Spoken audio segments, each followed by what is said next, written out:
One of the most popular and enduring characters in the history of Japanese manga and animation is Doraemon, a robotic cat from the 22nd century. Doraemon was created by manga artist Hiroshi Fujimoto, who worked alongside his collaborator Moto Abiko under the shared pen name Fujiko Fujio. Debuting in 1969, the concept for the manga was quickly established, with Doraemon going back in time to help a young boy named Nobita. Doraemon informs Nobita that his life will be nothing but failure and he is assigned to change his future. From then on, they go on all sorts of adventures together, with the stories quickly developing a formula. Nobita is depicted as lazy, clumsy, and uninterested in schoolwork. He also wants to impress his friend Shizuka. To help him, Doraemon removes some gadget from his pouch, which Nobita uses until things take a turn for the worst, and Doraemon has to fix it. A lot of the problems usually arise from Nobita's own actions, but he never seems to learn any lesson from it, as things return to status quo in the next storyline. Nobita's lack of major character development was actually on purpose, as the creators felt the manga would stop being interesting if he evolved and learned his lessons. Although we do see his bond with Doraemon grow, even if he does get frustrated with Nobita at times. Along with the frequent new gadgets Doraemon would show off, there were also ones like the Anywhere Door, which could take the characters wherever they wanted, the Time Machine that resided in Nobita's desk drawer, and Take-Copters, which they used to fly around. Doraemon also has a favorite snack. The dorayaki is a Japanese food that consists of 2 pancakes with filling, which Doraemon is usually shown eating whenever Nobita barges in with a problem he once solved.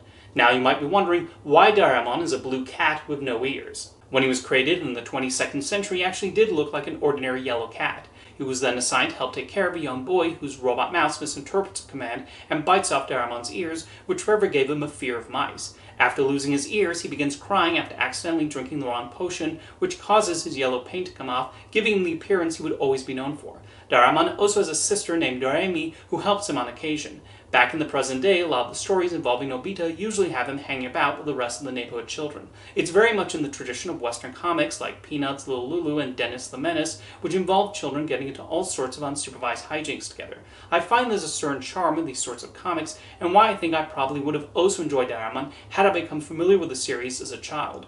In addition to Suzuka, Nobita also spends time with Jian and Sunio, who are practically joined at the hip and team up together to bully him, which begs the question why Nobita even wants to be friends with them, as he often uses Doraemon's gadgets to get back at those two. But they obviously exist to serve an antagonistic role in the series. What's particularly interesting is that everyone in this neighborhood is aware of Doraemon's existence and don't treat the presence of this robotic cat with crazy gadgets as something too unusual.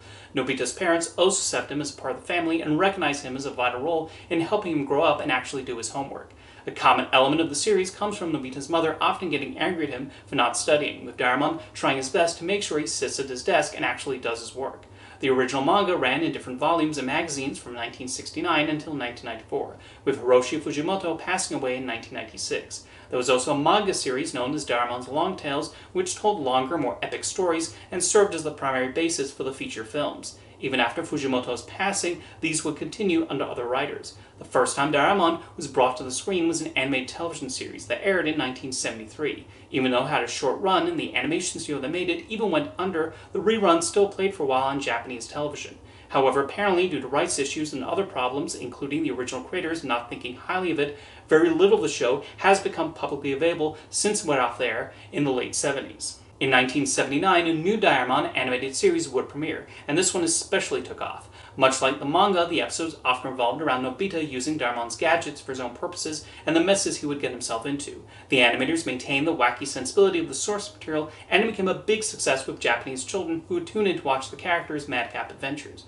The series was produced by TV Asahi, which has owned the animation rights to Doraemon since then, and also introduced the theme song that would long become associated with the character and his adventures. In 1980, a series of Doraemon feature films started being released by Toho, beginning with Nobita's Dinosaur, and these would become an annual tradition in Japan. In contrast to typically smaller-scale stories of the television series, the movies usually involve Doraemon and friends traveling to far places and dealing with evil villains out to rule or destroy the world. They would travel far back in time or to outer space, and at least in the films I watched, Nobita became a lot more brave and competent as he tried to save Doraemon, Shizuka, and others from whatever villain they were up against, although he would go back to being his usual clumsy self in the television series. I've watched a few of the Doraemon films, including Nobita's Great Adventure in the South Seas and Nobita's Great Adventure in the Antarctic, and they provided quite a lot of charm, as well as the necessary stakes needed for these longer, more thrilling stories. Most films are hand-drawn, but there are also 2 computer-animated films that serve as celebrations of the entire franchise, titled Stand By Me. By the way, these two films were co-directed by Takashi Yamazaki, who recently gained attention for directing Godzilla Minus One, so he has the distinction of directing possibly the two biggest Japanese pop culture icons. In addition to the features, theatrical Doraemon shorts have been produced that tell other stories with the characters. One of the most notable shorts is 2112, The Birth of Doraemon, which depicts his backstory. There's also the emotional Doraemon Comes Back, which was about Doraemon being asked to return to the future because his assignment is done, and the effect this has on Nobita, who does not want him to leave. It's a very touching short that nicely shows the bond that's developed between the two of them. A series of videos titled Early English with Doraemon was also produced, which taught Japanese children how to speak English. Back on television, the series that began in 1979 finished its run in 2005, and it was announced that a new show would be produced with new voice actors taking over the characters. Of course, as is typical when this sort of thing happens, there was some backlash over the new voices, since many viewers had long been accustomed to the ones from their childhood. Wasabi Matsuda, the new voice of Doraemon, even thought she was going to be fired. However, the audience eventually grew accustomed to them, and the show has remained in production since. The series has recycled earlier storylines as well as produced new ones and maintained the wacky tone of Doraemon even with a new animation style. As is plainly obvious, Doraemon has become a massive cultural icon in Japan with merchandise being sold everywhere. Toyota even produced a series of advertisements starring Jean Reno as a human Doraemon and featuring adult versions of the child characters. Outside of Japan, Doraemon has become popular in other countries including China, Vietnam, the Philippines, and especially India. In fact, it's so big in India, when you search for Doraemon on YouTube, most of the results tend to be the episodes dubbed in Hindi, although the series has also gained an audience in Italy and Portugal.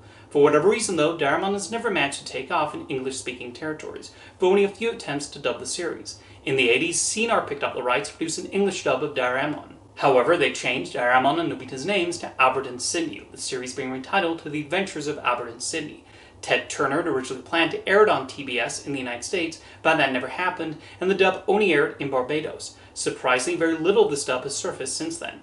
According to Fred Padden, who worked at Streamline Pictures, a company that specialized in dubbing Japanese animation for North American viewers, television producers asked them in the 90s about possibly bringing over Doraemon. However, Streamline discouraged them, saying it was too ethnically Japanese to appeal to American children, which is a shame. They could have at least found the best episodes to dub and given it a test run to see if maybe the series could catch on, rather than rejecting it outright. Finally, not one, but two English language dubs of the 2005 series began airing on television in the mid-2010s. One was for Disney XD in the United States, and the other on Boomerang in the United Kingdom. For the Disney version, the names were Americanized, and they also digitally altered a few things, like changing money to American dollars, which is odd, seeing as the setting is still obviously Japan. The dub on Boomerang was more faithful to the original episodes, which is preferable, though I admit to liking the Disney voices more, including Mona Marshall as Doraemon. Unfortunately, neither of these dubs were very successful and their runs were cut short. Meanwhile, there exists another English dub that aired for a few years on Disney Channel in India. The two computer-animated films were picked up for distribution by Netflix, with the Disney voices reprising the roles for the English dub, and outside of uploads on YouTube, that's currently the most accessible way for English-speaking viewers to watch anything in the Doraemon franchise. In this time, when Japanese animation has exploded in popularity in the West, thanks to Studio Ghibli, series like Demon Slayer and Chainsaw Man, and streaming services like Crunchyroll, it's surprising that TV Asahi had not tried to capitalize more on this by giving Doraemon another go in English-speaking territories. There's so much anime available on Crunchyroll, Netflix, and Disney+, while the producers of series like Pokemon and Mobile Suit Gundam have made them widely accessible on YouTube. It should not be this much of a challenge to give Doraemon a wider footprint. The good news is that it was recently announced Asahi will be partnering with the company Cake Entertainment to bring Doraemon to a number of countries, including the United States, Canada, Australia, and New Zealand, and produce a new English language version. I assume this means the current television series, but I hope they also distribute the feature films. We'll probably hear more news eventually about which streamer or television network they plan to license Doraemon to, but I'm definitely looking forward to seeing what they do.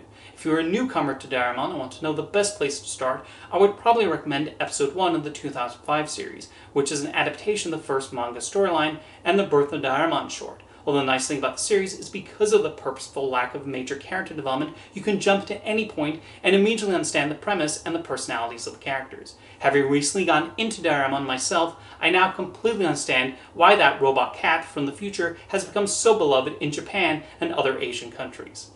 See you next time.